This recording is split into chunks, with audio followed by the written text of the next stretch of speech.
Tuhan, Shalom, apa kabar Bapak Ibu Jemaat GBI Puri Indah? Luar biasa. Apa kabar hari ini? Luar biasa. Luar biasa, kita semua yang melayani tempat ini merasa luar biasa hari ini. Saya percaya Bapak Ibu di rumah juga sedang berada dalam keadaan yang luar biasa dalam Tuhan. Amin. Haleluya. Bersyukur karena Tuhan masih memberikan kesempatan untuk kita boleh beribadah hari ini. Dan khusus ibadah hari ini kita akan ada perjamuan kudus. Maka saya himbau untuk Bapak Ibu boleh menyiapkan juga roti dan anggur perjamuan. Haleluya, haleluya. Mari sebelum kita mulai ibadah kita bersatu dalam doa. Terpujilah namamu Tuhan Yesus. Kami datang dengan rasa ucapan syukur di hati kami. Kami membawa pujian dan penyembahan kami untuk Tuhan yang sangat kami kasih dan kami kagumi. Terpujilah namamu Tuhan sebab besar kebaikan Tuhan dan kesetiaan Tuhan dalam hidup kami. Dan sudah sepantasnya kami memuji kebesaran-Mu Tuhan. Terpujilah namamu Tuhan Yesus. Ibadah ini adalah milik Tuhan. Kami lakukan semuanya hanya untuk menyenangkan hati Tuhan. Di dalam nama Yesus Engkau hadir di tempat ini bersama-sama dengan kami. Haleluya, haleluya.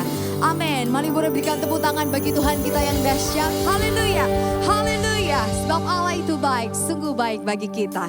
Amin.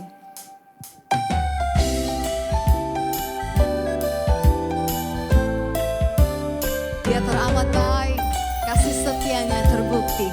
Haleluya. Mari sama-sama katakan, Allah itu baik, sungguh baik bagiku. Ditunjukkannya kasih setianya. Dia menyediakan yang ku perlukan. Menyatakan kebaikan, menyatakan kebaikan, menyatakan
imanmu kepada Tuhan.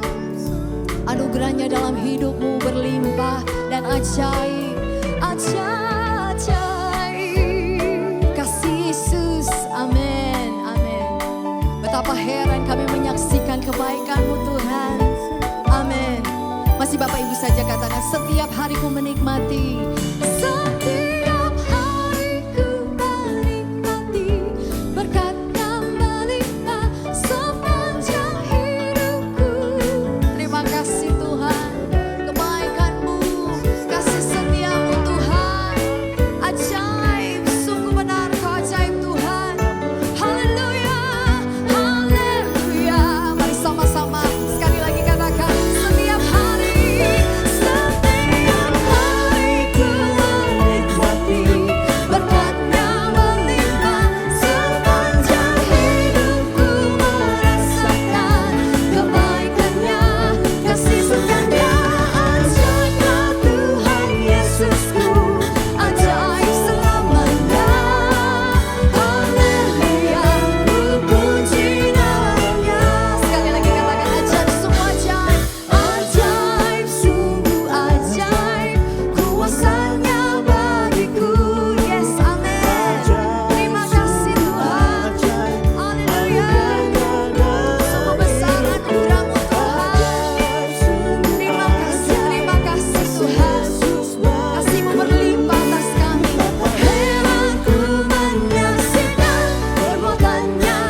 Betapa heran ku menyaksikan. Heran ku menyaksikan perbuatan-Nya yang ajaib. Betapa heran ku menyaksikan perbuatan-Nya yang ajaib. Haleluya, haleluya. Terima kasih Tuhan Yesus. Terima kasih Tuhan. Terima kasih buat segala kebaikan Tuhan dalam hidup kami. Terpujilah nama-Mu Tuhan Yesus.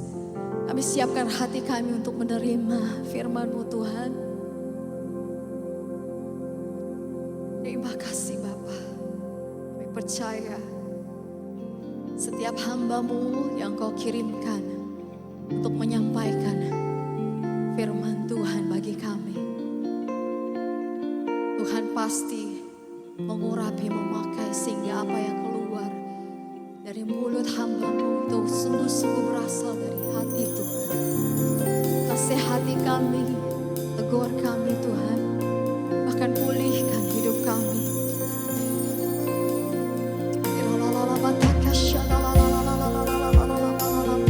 Mari sembah Tuhan, mari angkat hatimu sembah Dia.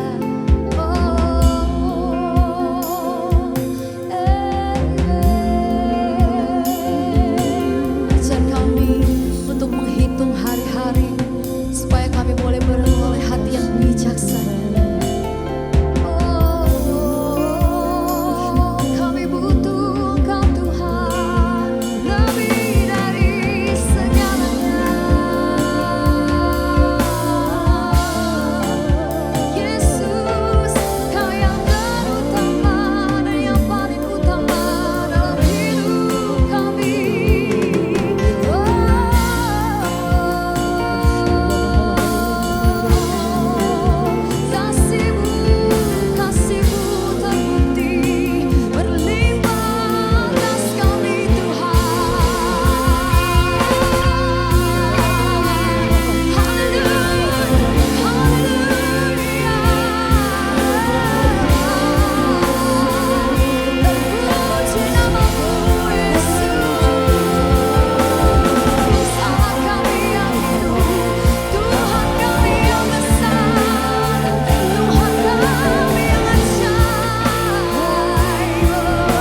besar kasih Allah akan dunia ini, sehingga dia mengaruniakan anaknya yang tunggal, supaya setiap orang yang percaya kepadanya beroleh hidup yang kekal.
Pentakosta ketiga.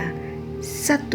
Pentakosta ketiga adalah pencurahan Roh Kudus yang dahsyat di zaman now, melebihi yang terjadi di Azusa Street. 2. Pentakosta ketiga akan mengakibatkan penuaian jiwa yang terbesar dan yang terakhir sebelum Tuhan Yesus datang kembali. 3. Pentakosta ketiga akan membangkitkan generasi Yeremia, yaitu anak-anak muda yang dipenuhi Roh Kudus, cinta mati-matian kepada Tuhan Yesus, tidak kompromi terhadap dosa dan akan bergerak untuk memenangkan jiwa. 4. Pentakosta ketiga lahir di Indonesia yang bergerak ke bangsa-bangsa. Gerakan ini dari timur ke barat dan akan kembali ke Yerusalem. 5. Pentakosta ketiga akan memberikan kuasa untuk menyelesaikan amanat agung Tuhan Yesus, dan setelah itu Tuhan Yesus datang kembali.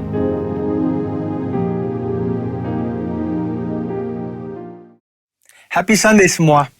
Tema Voice of Pentecost hari ini adalah, apakah orang Kristen pasti berbuah?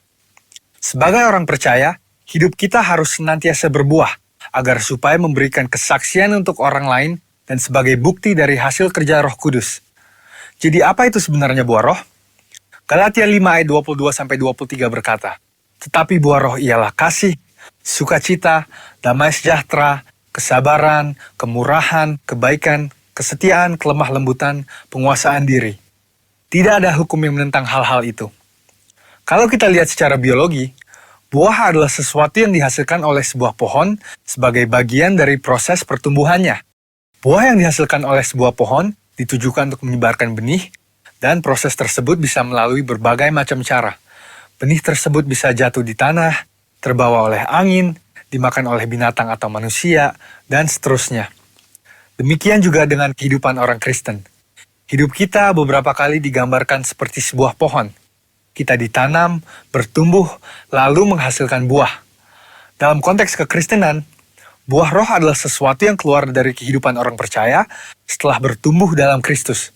Dan pada akhirnya, buah tersebut ditujukan untuk menyebarkan benih firman Tuhan kepada semua orang. Ketika seseorang lahir baru dan mempunyai iman percaya kepada Yesus sebagai juru selamat, maka orang itu akan mengalami transformasi dalam kehidupannya yang dikerjakan oleh Roh Kudus. Apabila kita mengizinkan Roh Kudus bekerja, Dia akan memberikan karunia-karunia untuk melayani dan memanifestasikan sifat-sifat Allah melalui perilaku kehidupan kita, orang percaya. Sebab buah roh bukanlah sifat alamiah, melainkan karakter orang percaya yang diperbaharui karena melekat kepada Kristus. Dan ini merupakan sebuah tanda dari kedewasaan rohani. Sekarang kita akan membahas beberapa pertanyaan yang sering dibicarakan seputar buah roh. Yang pertama adalah, apakah seseorang bisa menunjukkan nilai-nilai kebaikan tanpa pendiaman Roh Kudus? Untuk bisa berbuat baik, seseorang tidak harus mengenal Roh Kudus. Banyak orang dunia berbuat kebaikan yang bahkan kadang terlihat seakan-akan lebih baik dari orang percaya. Hal ini karena semua orang dimanapun mereka berada dan dari budaya atau keluarga apapun bisa menerima dan menyetujui prinsip-prinsip buah roh. Namun ada perbedaan yang mendasari prinsip-prinsip dari buah roh tersebut antara orang percaya dan orang dunia. Bagi orang percaya, prinsip-prinsip buah roh dilakukan untuk memuliakan Tuhan. Semua ditujukan untuk menyenangkan Dia, dan firman Tuhanlah yang menjadi standar untuk prinsip tersebut. Tetapi untuk orang dunia, yang hidupnya dikuasai oleh kedagingan dan tidak didiami serta dituntun oleh Roh Kudus, prinsip perbuatan baiknya didasari oleh pemahaman orang itu sendiri dengan motif yang berbeda-beda. Pertanyaan yang kedua adalah, apakah orang yang kelihatan berbahasa roh pasti menunjukkan buah roh dalam kehidupannya? Seseorang bisa saja berdoa dalam bahasa roh, tetapi masih hidup dalam kedagingan serta tidak menunjukkan tanda-tanda buah roh. Sebab dibutuhkan upaya oleh orang percaya supaya Roh Kudus senantiasa bekerja penuh, memimpin, dan membentuk karakter Kristus di dalam diri kita masing-masing. Sekali lagi, hal ini sama seperti sebuah pohon. Agar menghasilkan buah, maka pohon tersebut harus dirawat dan diberikan nutrisi supaya bisa bertumbuh dan menghasilkan buah. Seperti yang tertulis dalam Mazmur 1 ayat 1-3. Jadi, berbahasa roh tidak menjamin bahwa buah roh ada di dalam kehidupan seseorang. Bagaimana caranya supaya bisa menghasilkan buah roh? Kita harus melakukan disiplin rohani seperti bersaat teduh, berdoa, berbahasa roh, merenungkan firman Tuhan, bersekutu dalam kul, ikut pelayanan, membantu orang percaya untuk dapat hidup dalam pimpinan Roh Kudus, dan memberikan pelajaran praktis, sehingga mereka pun dapat menghasilkan buah roh dalam kehidupan mereka. Pertanyaan yang ketiga adalah, apa dampak buah roh dalam kehidupan orang percaya? Sama seperti buah yang berasal dari pohon tidak dimakan dan dinikmati oleh pohonnya sendiri, demikian juga halnya dengan buah roh. Buah roh yang dihasilkan oleh orang percaya ditujukan untuk membuat dampak kepada orang lain di sekitarnya. Rasul Paulus mengatakan bahwa orang yang menghasilkan buah adalah orang yang hidup sebagai anak-anak terang. Orang percaya yang menghasilkan buah roh pasti akan berdampak kepada orang lain di sekitarnya. Orang percaya dipanggil dan ditetapkan oleh Tuhan untuk menjadi terang yang dapat dilihat oleh orang lain. Jadi, tujuan akhir dari buah roh adalah supaya lebih banyak orang datang mengenal Tuhan Yesus akibat kesaksian hidup kita. Mari kita mengambil keputusan untuk terus menjaga dan merawat kehidupan rohani kita, supaya nanti pada waktunya, hidup kita juga menghasilkan buah untuk kemuliaan Tuhan. Saudara, untuk penjelasan lebih lengkapnya dari tim teologi kami, jangan lupa buka link yang ada di atas atau scan barcode yang tersedia. Selamat hari Minggu, Tuhan Yesus memberkati.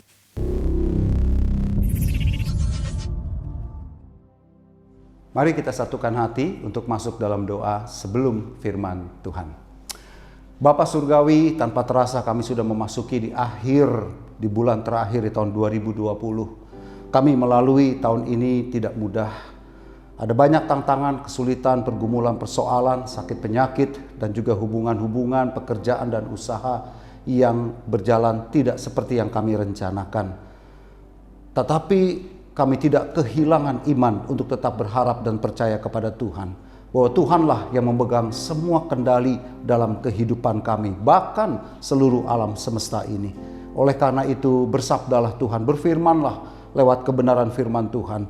Kami percaya itu merupakan nasihat, itu memberikan kekuatan, tetapi juga itu memberikan teguran bagi kami, agar kehidupan kami menjadi semakin baik, hidup kami menjadi semakin berkenan di hati Tuhan, baik secara spiritual, emosional, maupun secara tubuh jasmani kami. Kuatkan yang lemah Tuhan, ampuni yang bersalah, angkat yang jatuh, pulihkan hubungan demi hubungan, dan bukakan jalan di dalam pekerjaan, karir, dan usaha anak-anak-Mu, agar dunia tahu kami punya Tuhan yang hidup, Tuhan yang peduli, Tuhan yang mengerti. Terima kasih Bapa, urapi hamba-Mu, urapi kami semua yang mendengarkan kebenaran firman-Mu. Dalam nama Tuhan Yesus, kami berdoa dan siap dengar firman Tuhan. Haleluya, amin. Shalom Bapak Ibu Saudara sekalian dimanapun berada, apa kabarnya? Bila kita melihat di latar belakang ada pohon terang kecil, nah kita tahu kita sudah memasuki bulan Desember 2020. Dan nanti sebentar lagi kita akan merayakan ibadah Natal, walaupun mungkin masih secara online ya. Nah, hari ini di bulan Desember ini saya ingin membagikan satu tema yang sebetulnya sih bukan sesuatu yang baru. Why the righteous suffer? Mengapa ya orang benar itu bisa menderita? Saya ambil ayat pembuka dalam Yohanes 16 ayat 33 yang berjudul di bawah perikop duka cita yang mendahului kemenangan. Semuanya itu kukatakan kepadamu supaya kamu beroleh damai sejahtera dalam aku. Dalam dunia kamu menderita penganiayaan, tetapi kuatkanlah hatimu, aku telah mengalahkan dunia. Ada seorang penginjil, pengkhotbah, penulis buku. Pada tahun 2005 dia masuk ke dalam 100 orang yang paling berpengaruh di dunia menurut majalah Time yang bernama John Stott. Dia menulis satu buku yang berjudul The Radical Disciple yang mendefinisikan adalah begini.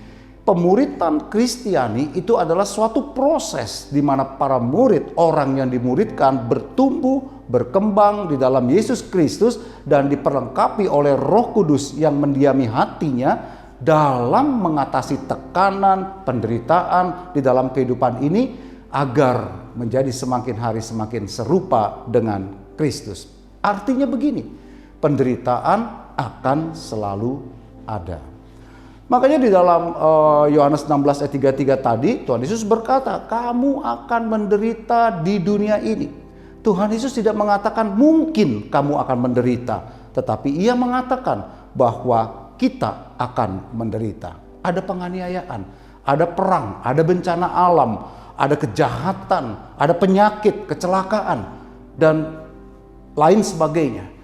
Dan mungkin saudara pernah berkata begini, kenapa ya? Kenapa saya? Kenapa orang benar itu menderita? Saudara, pertanyaan kenapa ini sudah pernah ditanyakan ribuan tahun yang lalu di dalam Alkitab, dalam kitab Perjanjian Lama. Contohnya adalah Ayub. Bahkan selama abad ke-20 ini ada perang, ada Holocaust, ada jutaan orang mati, ada kelaparan di Afrika, bahkan juga ada penyakit-penyakit yang melanda di seluruh dunia, ada AIDS, HIV, dan lain sebagainya. Dan di abad ke-21 ini, wah, kita juga mengalami hal yang tidak mudah. Ada pandemi COVID-19 yang sudah setahun lebih ini dan belum selesai. Bahkan di beberapa negara semakin meningkat. Mengapa ini bisa terjadi? Hal-hal yang mengerikan ini bisa juga melanda anak-anak Tuhan. Bukankah Tuhan itu Maha Pengasih? Bukankah Tuhan itu berkuasa dan penyayang? Mengapa ada penderitaan di dunia ini? Perhatikan quotes ini, saudara. Iblis memakai semua penderitaan ini untuk menghancurkan iman kita. Tetapi Tuhan Yesus bisa memakainya untuk memperkuat iman kita. Bukankah Tuhan Yesus pernah berkata, barang siapa mau mengikut aku, ia harus menyangkal dirinya, memikul salibnya, dan mengikut aku. Sehingga banyak orang yang mengira bahwa dengan iman dan agama mereka yang mereka percayai, mereka akan mendapatkan hidup yang baik-baik saja, menyenangkan, tidak pernah susah, selalu tentram, aman-aman saja. Tetapi kehidupan kekristenan tidaklah demikian. Baik secara realita maupun secara doktrin kekristenan. Banyak juga orang yang mengalami penderitaan bahkan karena Kristus. Dipenjara, dihukum, martir, bahkan juga ditinggalkan, dibuang dari keluarga dan lain sebagainya. Namun barang siapa yang tetap bertahan dan melewati berbagai kesengsaraan dan penganiayaan itu, maka ia akan menjadi seorang murid Kristus yang siap dibentuk dalam hidupnya. Untuk itu dibutuhkan keberanian, saudara. Sebab untuk menjadi seperti Kristus, mengikuti kehidupan Kristus, berarti kita juga siap untuk memikul salib kita masing-masing. Di dalam Perjanjian Lama, kitab yang terkenal itu kitab Ayub adalah contoh dalam Alkitab yang membahas bagaimana penderitaan seorang benar. Kitab ini berusaha untuk menerangkan kenapa sih orang benar itu menderita. Saya akan mengulang sejenak tentang Ayub ini. Dalam ayat pasal 1 ayat 1, Alkitab memperkenalkan kepada kita ada seorang yang bernama Ayub. Dan Alkitab berkata gini, dia laki-laki di tanah Uz, seorang yang saleh dan jujur dan takut akan Allah dan menjauhi kejahatan. Jika penderitaan itu merupakan hukuman bagi kejahatan dan kesalahan manusia, tidak mungkin Ayub dibiarkan mengalami pencobaan-pencobaan ini. Bahkan dalam ayat selanjutnya, ayat 2 dan 3 dikatakan begini, Ayub itu memiliki 7 anak laki-laki, 3 anak perempuan, 7.000 ekor kambing domba, 3.000 ekor unta, 500 pasang lembu, 500 keledai betina, dan budak-budak dalam jumlah yang sangat besar. Artinya Ayub bukan orang sembarangan. Artinya Ayub bukan cuma secara spiritual menyembah kepada Tuhan, tetapi dia seorang yang secara jasmani berhasil di dalam karir dan usahanya, bahkan menjadi orang terkaya di belahan timur. Ayat 4 dan 5 menjelaskan Ayub hidup takut akan Tuhan. Tapi Ayub juga punya satu ketakutan, saudara. Ketakutannya Ayub begini, setiap kali anak-anaknya berkumpul untuk pesta, maka Ayub akan bangun pagi-pagi keesokan harinya dan ia mempersembahkan korban bakaran kepada Tuhan. Sebab dia berpikir begini, jangan-jangan anak-anakku telah berbuat dosa dan mengutuki Allah di dalam hatinya. Pada satu saat ayat 6 sampai dengan 12 bercerita bagaimana pertemuan Tuhan dengan iblis. Dan iblis mengatakan kepada Tuhan, ia menghabiskan waktunya berkeliling dunia dan menjelajahi bumi. Dan Tuhan bertanya kepada iblis, apakah dia bertemu dengan seorang hambanya yang bernama Ayub, seorang yang saleh, seorang yang jujur, seorang yang takut akan Allah dan menjauhi kejahatan. Sepertinya pertanyaan Tuhan itu adalah seperti seseorang tuan rumah bertemu dengan pencuri di dalam rumahnya, dan pemilik rumah itu bertanya begini, apa yang kamu lakukan? Dan pencuri itu menjawab, aku hanya berjalan-jalan di dalam rumahmu. Dan kemudian pemilik rumah itu berkata begini, kamu ketemu nggak barang berharga itu loh yang ada di lemariku? Saudara, Tuhan itu bangga terhadap Ayub. Ketakutan Ayub akannya sebetulnya menunjukkan bahwa dia mempunyai sifat yang rendah hati dan mudah minta ampun, minta maaf kepada Tuhan. Dia membakar korban persembahan, membuat Ayub disayang dan membuat Ayub dilindungi Tuhan. Iblis kemudian berkata bahwa Ayub itu takut akan Tuhan karena Tuhan itu memberikan kepadanya kesehatan dan kemakmuran. Sehingga dalam ayat 11 iblis berkata kepada Tuhan, ulurkanlah tanganmu dan jamalah segala yang dipunyainya, pasti ia akan mengutuki engkau di hadapanmu.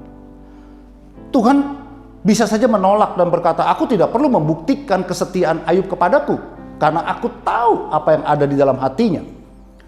Namun Tuhan memilih untuk mendapatkan kemenangan terbuka terhadap iblis yang suka menantang ini. Suatu ujian yang menunjukkan bahwa di dalam hati Ayub hanya ada Tuhan saja yang dia junjung, yang dia sembah, yang dia kagumi.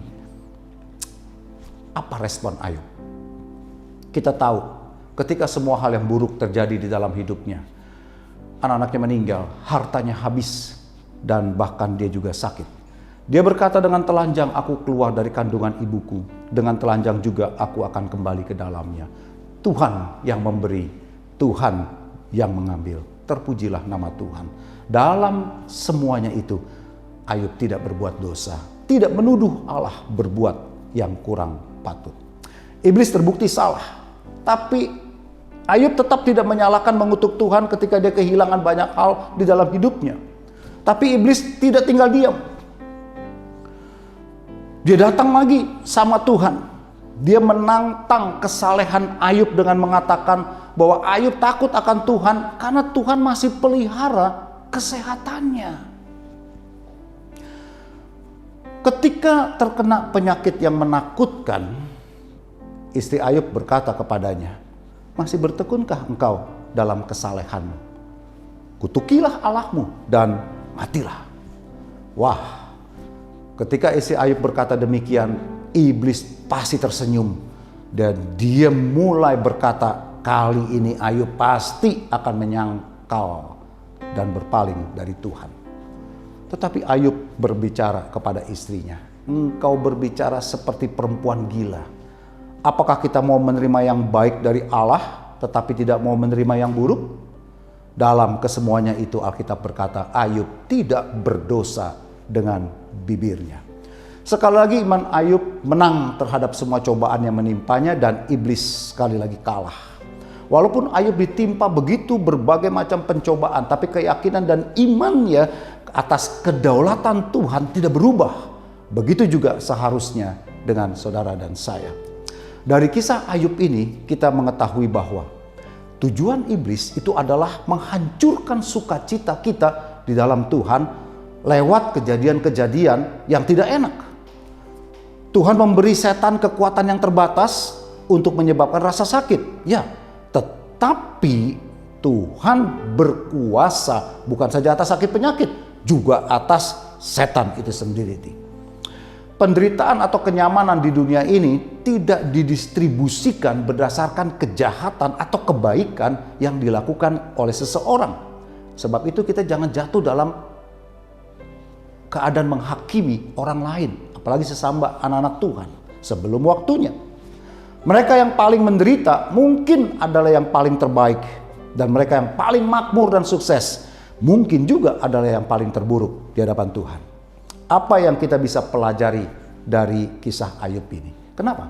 Karena hari-hari ini di seluruh muka bumi kita juga mengalami begitu banyak persoalan, penderitaan, tantangan, air mata, kehilangan, sakit penyakit.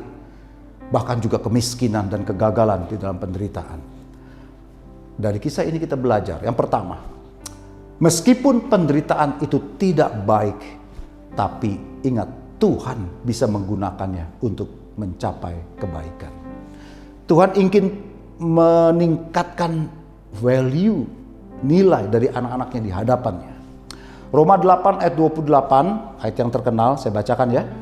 Kita tahu sekarang bahwa Allah turut bekerja dalam segala sesuatu untuk mendatangkan kebaikan bagi mereka yang mengasihi Dia, yaitu bagi mereka yang terpanggil sesuai dengan rencana ini. Perhatikan ya, ayat ini tidak dikatakan bahwa Tuhan mendatangkan kejahatan dan penderitaan. Tetapi ayat ini berkata Tuhan berjanji untuk mendatangkan kebaikan bagi mereka yang mengasihi Dia.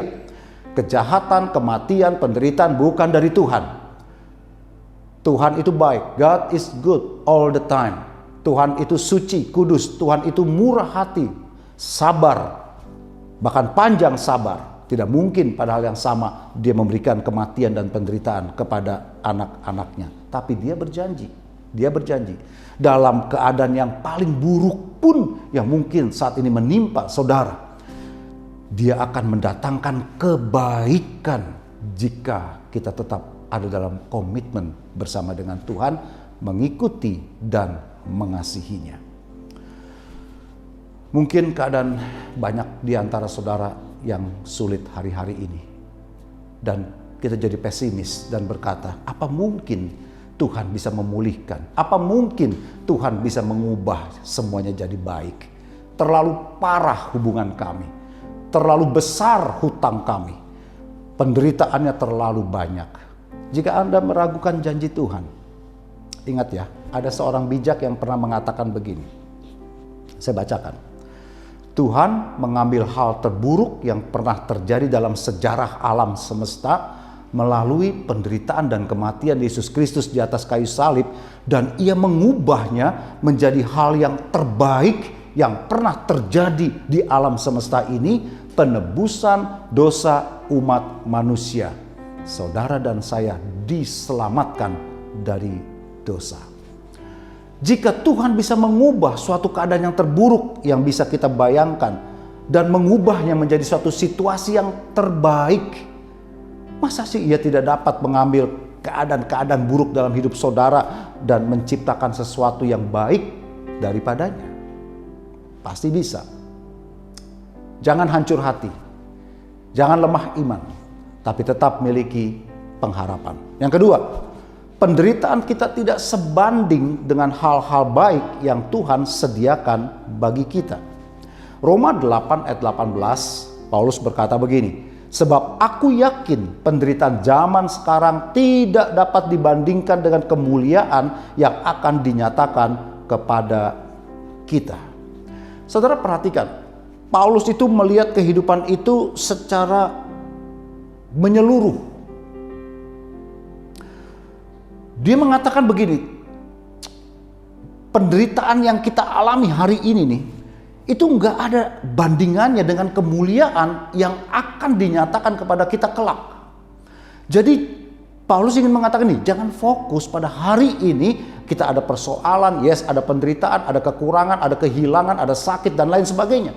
Tetapi cobalah perhatikan dari awal kita kenal Tuhan, percaya kepada Tuhan, diampuni, dikasih Tuhan, sampai nanti pada akhirnya akan ada kemuliaan bagi semua yang tetap bertahan dan mengasihi Dia.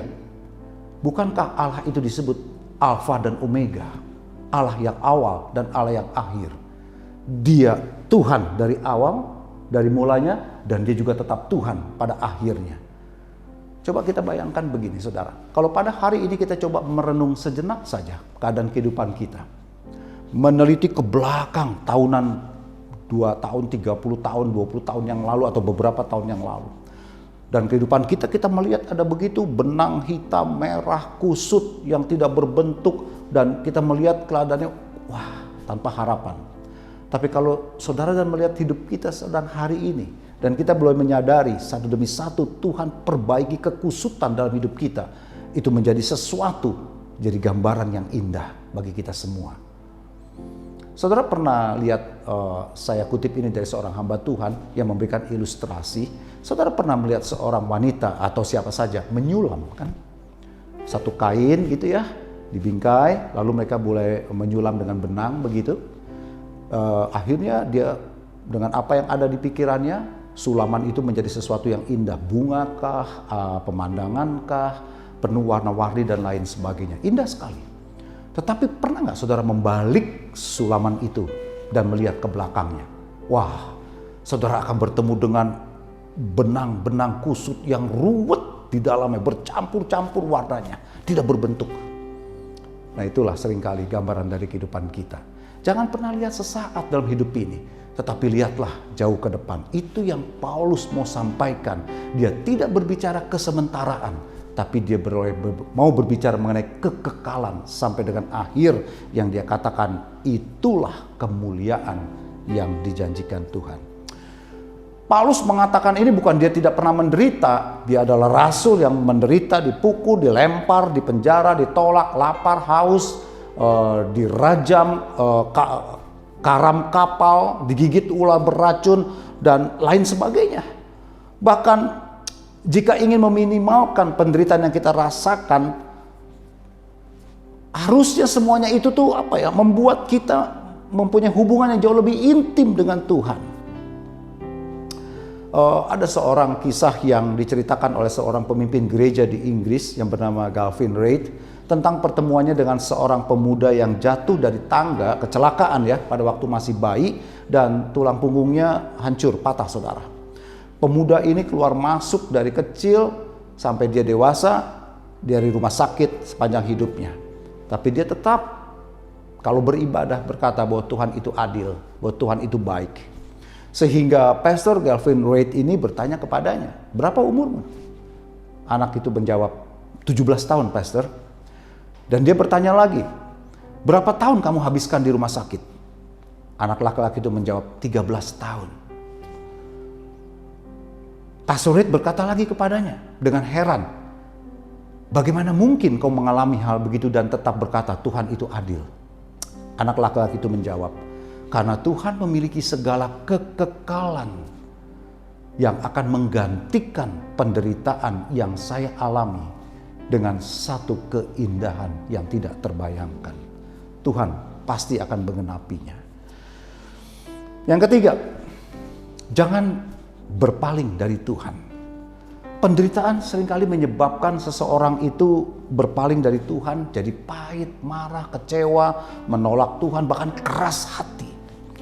Tetapi penderitaan yang sama bisa juga terjadi yang menyebabkan orang lain justru berpaling kepada Tuhan. Menjadi lembut hati, menyesali perbuatannya, bertobat, penuh kasih, dan mau membantu orang-orang lain yang juga mengalami penderitaan. Kita bisa memilih kok. Apakah kita mau lari dari Tuhan ketika dalam penderitaan, atau kita semakin mencari Tuhan dan dekat dengan Tuhan ketika ada di dalam penderitaan. Pasti saya berdoa buat semua saudara dan saya, ketika kita menghadapi kesulitan dan penderitaan, justru itu kesempatan buat kita lari mencari Tuhan dan dekat kepada Tuhan.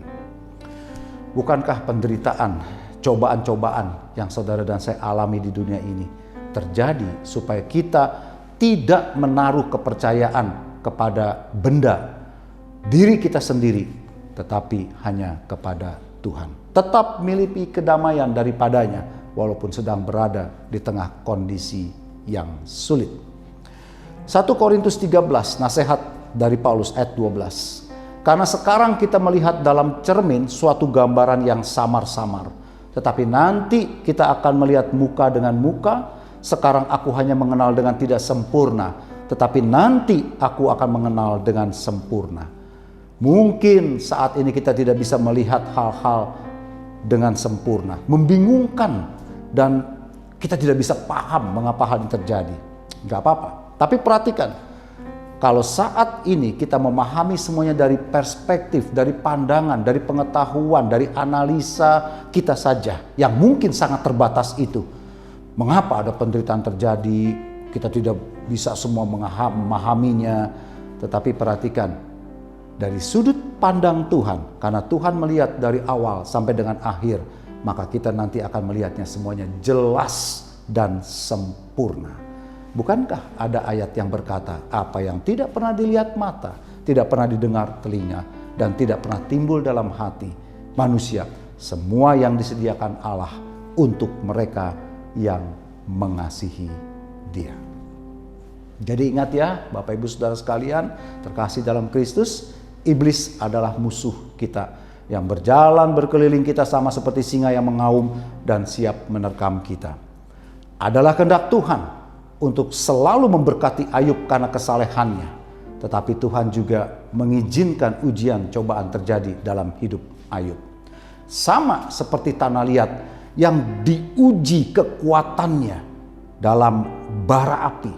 Kadang Tuhan juga menempatkan kita dalam ujian dan kesulitan supaya kita bisa menjadi bejana yang lebih baik, yang indah dan juga yang kuat. Apa sih kesimpulan kita dari khotbah hari ini? Yang pertama, ketika kesakitan, penderitaan itu terjadi, ketika Anda bergumul dengan rasa sakit, buatlah satu pilihan untuk berlari kepada Tuhan, tidak kepada yang lain. Jatuh dalam pelukannya, masuk di dalam hadiratnya. Maka di situ saudara akan menerima kekuatan, ketenangan, penghiburan, dan keberanian yang Tuhan berikan untuk menghadapi masa depan ini. Tetap teguh, jangan menaruh kepercayaan terhadap diri sendiri, apalagi kepada orang lain, nanti saudara akan kecewa. Tetapi percayalah kepada Tuhan, karena janjinya akan kehidupan kekal, di mana tidak ada air mata, tidak ada sakit penyakit, tidak ada penderitaan, tetapi yang adalah sukacita penuh di dalamnya. Maka itulah kehidupan kekal, yang awal dan yang akhir bersama dengan Tuhan. Amin. Saya mau berdoa buat saudara sebelum kita masuk dalam perjamuan kudus. Bila ada saudara yang mengalami pergumulan dan persoalan yang berat hari ini, maukah saudara mengangkat tangan kanan saudara dan meletakkan tangan kiri di hati saudara? Saya mau berdoa buat Bapak Ibu dimanapun kau berada.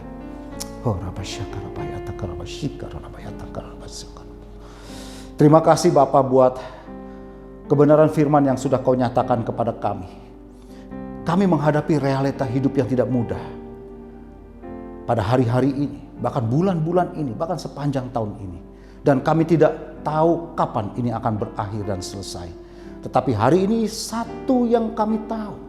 Kalau Tuhan pilih kami dari awal menjadi anak-anak Tuhan, Tuhan juga akan pimpin kami sampai akhir kehidupan kami. Masa depan yang Tuhan rancangan bagi kami bukan kecelakaan, tapi damai sejahtera dan sukacita. Keberhasilan dalam hidup ini. Dan aku berdoa saat ini Bapak, bila anak-anakmu yang tengah menghadapi kesulitan hidup, tekanan, penderitaan, air mata, sakit, persoalan dalam keluarga, persoalan di dalam pekerjaan dan usaha mereka, aku berkata dalam nama Tuhan Yesus Kristus, Allah yang tidak pernah berbohong, Allah yang memegang dan janji peduli kepada setiap anak-anaknya, dalam nama Yesus, pulihlah, sembuhlah, kuatlah, teguhlah. Tuhan bukakan tingkap-tingkap di langit. Ujian yang Tuhan berikan kepada kami semua tidak pernah lebih daripada batas kekuatan-Mu. Pada waktu engkau tidak lagi cakap menanggungnya, lihatlah Tuhan akan turun dan memberikan jalan keluar atas segala persoalan-Mu. Dalam nama Tuhan Yesus, aku berdoa buat semua keluarga-keluarga, rumah tangga demi rumah tangga. Aku berdoa untuk pemulihan dan damai sejahtera di rumah-rumah. Agar ada kegirangan dan sorak-sorai di rumah-rumah anak Tuhan. Aku berdoa buat semua yang sakit akibat COVID-19, penyakit menular atau penyakit lainnya, yang ada di rumahnya, di ruang isolasi, di ICU, di rumah-rumah sakit, di kota-kota lain, dimanapun berada hari ini dalam nama Yesus. Kami berdoa jamah, sembuhkan dan pulihkan dalam nama Yesus. Sebab Tuhan tahu batas kekuatan kami yang tidak seberapa. Terpujilah namamu Tuhan, terpujilah namamu dari kekal sampai kekal. Dalam nama Yesus, dalam nama Yesus. Yang percaya bersama-sama katakan amin. Mari saudara, kita akan masuk dalam perjamuan kudus. Saya minta Bapak Ibu untuk bangkit berdiri dimanapun berada. Kita siapkan roti perjamuan kudus kita. yang sudah tersedia. Seperti yang saya sering katakan, bila tidak ada roti dan anggur yang seperti biasa kita pakai, Bapak Ibu bisa menggunakannya air minum mungkin, atau roti atau biskuit dan lain sebagainya. Bila sudah, mari kita angkat tinggi-tinggi di hadapan Tuhan dan kita dengar firman Tuhan.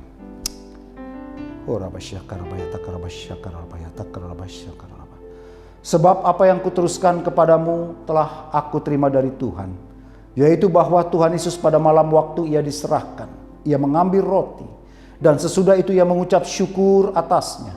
Ia memecah-mecahkannya dan berkata, inilah tubuhku yang diserahkan bagi kamu. Perbuatlah ini menjadi peringatan akan aku. Bapak, Ibu, Saudara-saudari dimanapun engkau berada, engkau dikasihi Tuhan. Bukankah roti yang kita pecahkan ini adalah persekutuan dengan tubuh Kristus? Amin. Mari kita makan dalam nama Tuhan Yesus.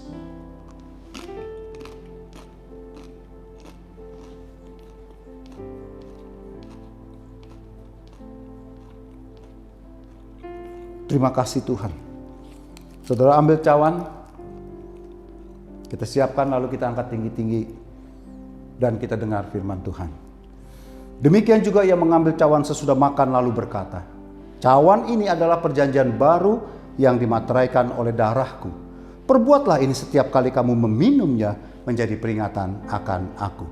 Bapak, Ibu, Saudara-saudari yang sangat dikasihi Tuhan dimanapun kau berada, bukankah cawan pengucapan syukur yang atasnya kita ucapkan syukur adalah persekutuan dengan darah Kristus?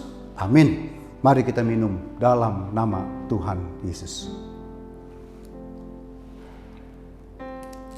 Terima kasih Tuhan. Letakkan cawan saudara dan mari sama-sama kita menaikkan pujian ini sebagai satu ucapan syukur kita. Haleluya.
Saya percaya kita semua sudah diberkati lewat firman Tuhan yang sudah disampaikan oleh Gembala terkasih kita. Baik, saatnya kita akan memberikan persembahan kita. Mari siapkan persembahanmu, dan sebelum kita memberi, mari kita bersatu dalam doa. Sekali lagi kami mengatakan, kami berterima kasih kepada Tuhan yang sudah begitu sangat baik, setia, menopang dan menghibur setiap hati kami. Terima kasih buat kesempatan saat ini juga yang Tuhan berikan untuk kami boleh memberkati pekerjaan Tuhan. Kami bawa persembahan ini ke rumah Tuhan dengan penuh rasa ucapan syukur karena kami tahu dan sadar penuh bahwa semua yang kami miliki ini berasal dari Tuhan. Berkati setiap kami Tuhan, biar senantiasa hati kami terus melekat kepada Tuhan dan mengasihi Tuhan lebih dari segala-galanya, lebih bahkan dari berkat yang Tuhan berikan dalam hidup kami, tapi kami mau terus menyayangi dan mengasihi sumber berkat itu sendiri, yaitu Tuhan Yesus. Terpujilah namamu Tuhan, kami siap memberi. Haleluya, haleluya. Dan saat ini Tuhan, kami juga berdoa untuk gembala sidang kami, Bapak Niko Nyotor Harjo Tuhan, dimanapun hambamu ini berada. Kami percaya perlindungan penyertaan Tuhan tetap sempurna atas hambamu. Berkati setiap wakil-wakilnya Tuhan, biar senantiasa mereka boleh menopang hambamu ini dalam menjalankan tugas dan kewajiban yang Tuhan percayakan Tuhan atas hambamu kepada semua Tuhan domba-domba yang dipercayakan Tuhan untuk digembalakan oleh hamba-Mu Bapak Niko. Berkati istri, anak-anak, cucu, menantu, berkati keluarga besar hamba-Mu ini Tuhan dengan berlimpah-limpah. Dan kami juga berdoa untuk gembala terkasih kami Bapak Samuel Tuhan, Bapak Samuel Gunawan. Dimanapun juga hamba-Mu ini berada, Engkau senantiasa memberkati, melindungi, mengasihi, senantiasa memeluk hamba-Mu Tuhan, menguatkan Tuhan. Apapun yang saat ini hamba-Mu hadapi, mari senantiasa Tuhan terus mendampingi, menopang, berikan jalan keluar untuk setiap apa saja yang dihadapi untuk Bapak Samuel Tuhan dalam mengembalakan jemaat yang Tuhan percayakan. Biar senantiasa kesehatan Tuhan, hikmat, kebijaksanaan turun berlimpah atas Bapak Samuel. Berkati juga Ibu Koni, berkati anak-anak mereka Tuhan, berkati istri anak-anaknya, bahkan cucu-cucunya Tuhan. Kami percaya keluarga ini dipakai oleh Tuhan untuk boleh memenangkan banyak jiwa untuk kemuliaan nama Tuhan. Pakai terus Bapak Samuel dan keluarganya Tuhan untuk boleh menjadi contoh yang baik bagi setiap kami jemaat Tuhan. Terpujilah namamu Tuhan Yesus, terpujilah Engkau sumber kasih itu sendiri. Kami juga bersyukur buat semua jemaat Tuhan yang boleh bergabung beribadah bersama-sama secara online hari ini. Berkati setiap jemaat Tuhan, apa saja yang menjadi pergumulan, kebutuhan, keperluan hidup mereka, kami percaya Tuhan senantiasa mencukupkan, Tuhan senantiasa memberikan jalan keluar bagi persoalan jemaat Tuhan.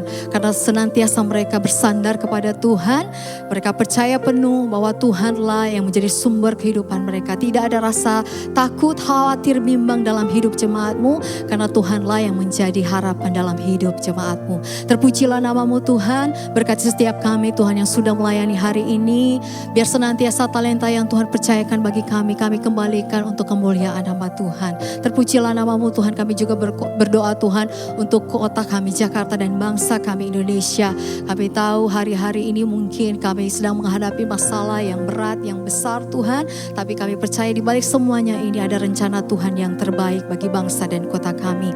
Kami berdoa supaya setiap keputusan yang dikeluarkan oleh presiden kami, pemimpin kami, itu semuanya berasal dari hati Tuhan. Terpujilah namamu Tuhan Yesus. Kami berdoa supaya waktu-waktu yang akan datang Tuhan senantiasa berikan kami kesempatan untuk boleh bersekutu, berkumpul, memuji, menyembah nama Tuhan. Terima kasih Tuhan Yesus, inilah yang menjadi doa dan ucapan syukur kami. Dan sebentar lagi kami menyiapkan hati kami untuk menerima berkat dari Tuhan lewat hamba-Mu. Haleluya, haleluya. Mari kita bangkit berdiri, kita akan menyelesaikan ibadah kita dengan doa berkat. Kita angkat kedua tangan kita buka hati kita, dan fokuskan pikiran kita kepada kebaikan-kebaikan yang telah sedang dan Tuhan akan beri dalam hidupmu. Oh di dalam nama Bapa dan Anak dan Roh Kudus, dalam nama Tuhan kami Yesus Kristus yang hidup, aku menyerahkan seluruh jemaatmu dimanapun berada dalam tangan perlindungan. Damai sejahtera dari surga turun, segala yang baik, yang manis, yang indah, yang sedap didengar, masuk di dalam hati semua anak-anakmu. Perlindungan dan kasih setiamu tidak pernah berkurang menyertai kemanapun anakmu pergi. Dijauhkan daripada COVID-19, dari penyakit menular. Tetapi Tuhan, buat segala apa yang dikerjakan anakmu dalam usahanya baik dan berhasil. Kemana saja mereka melangkah, Tuhan menyertai dengan keberuntungan, agar lewat itu nama Tuhan Yesus Kristus yang dipermuliakan dan hidup anak-anakmu dapat jadi berkat buat banyak orang yang berkekurangan mulai hari ini sampai seterusnya. Yang percaya, sama-sama kita berkata, amin. Tuhan memberkati kita semua. Shalom, berikut ini adalah pengumuman seluruh kegiatan GBI Puri Indah. Bagi saudara yang belum memiliki komunitas dan ingin bergabung cool bersama dengan kami, saudara dapat menghubungi call center yang berada di layar saudara. Bagi saudara yang ingin berpartisipasi dalam GBI Puri Indah Peduli, saudara dapat menabur ke nomor rekening Diakonia berikut ini. Puri Indah Marketplace adalah katalog usaha seluruh anggota cool GBI Puri Indah. Untuk informasi lebih lanjut, dapat dilihat melalui Instagram @puriindah.marketplace. Bagi saudara yang ingin dilayani seperti konseling baptisan, pemberkatan nikah, kedukaan, dan lain-lain, saudara dapat menghubungi kami dengan cara meng-scan barcode berikut ini. Persembahan GBI Puri Indah dapat dilakukan melalui transfer pada nomor rekening yang tertera di layar saudara atau dengan digital payment dengan menggunakan QR Code. Apabila saudara sudah memberikan persembahan atau perpuluhan, diharapkan dapat memberikan bukti transfer ke nomor berikut ini. Ibadah Encounter Night diadakan setiap hari Selasa pukul 7 malam hanya di YouTube GBI Puri Indah. Untuk ibadah wanita Women in Christ diadakan setiap hari Kamis pukul 10 pagi hanya di YouTube GBI Puri Indah. Kami juga menyediakan ibadah DNA Kids setiap hari Minggu pada pukul 8 pagi hanya di YouTube GBI Puri Indah. Untuk ibadah Youth DNA Community diadakan melalui aplikasi Zoom setiap hari Minggu pada pukul 10 pagi. Kami juga menyediakan ibadah live melalui aplikasi Zoom setiap hari Minggu pada pukul 10 pagi. Ibadah online GBI Puri Indah dapat saudara saksikan hanya di Church Online pada pukul 9 pagi, 11 siang, 4 sore, dan ibadah yang terakhir pada pukul 6 sore. Saudara dapat mengakses Church Online dengan mengetik gbipuriindah.online.church di browser. Semua kegiatan GBI Puri Indah dapat dilihat melalui website resmi kami di www.gbipuriindah.com. Apabila ada pertanyaan yang ingin disampaikan, saudara dapat menghubungi ke nomor 0852 1000 6544. Sekian informasi dari kami, Tuhan Yesus memberkati.